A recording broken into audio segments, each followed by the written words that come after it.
One big policy proposal is to actually redistribute money to the poorer people of the population.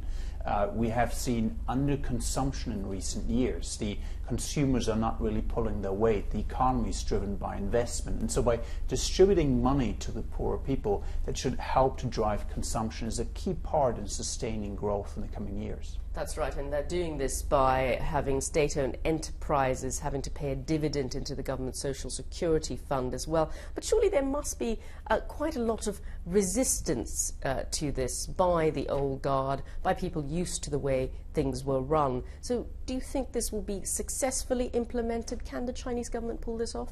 That's really the big question, because a lot of the reforms we heard about, and really nothing new. We had the World Bank made similar proposals, and we heard in 2003, when the previous administration came in, similar proposals were made, but they were never implemented as such. And so now the key question is, will Xi Jinping, the leadership, the president, actually be able to push those reforms through?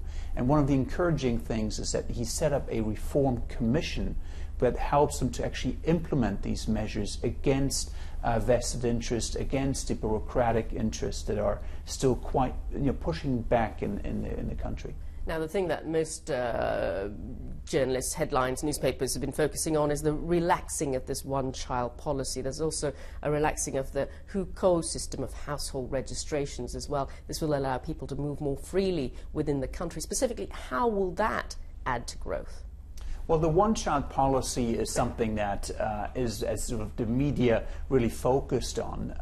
And its importance is because the Chinese economy, or the population, is actually aging very rapidly, and that tends to reduce economic growth. Now, the idea is that if you relax that policy, you'll have a more younger population that helps sustain growth. I'm a bit skeptical about this because if you talk to young Chinese, they don't necessarily want to have more children anymore. The society has moved on, if you will, so it remains to be seen whether actually you get this baby boom, so to speak, in China on the relaxation of this policy.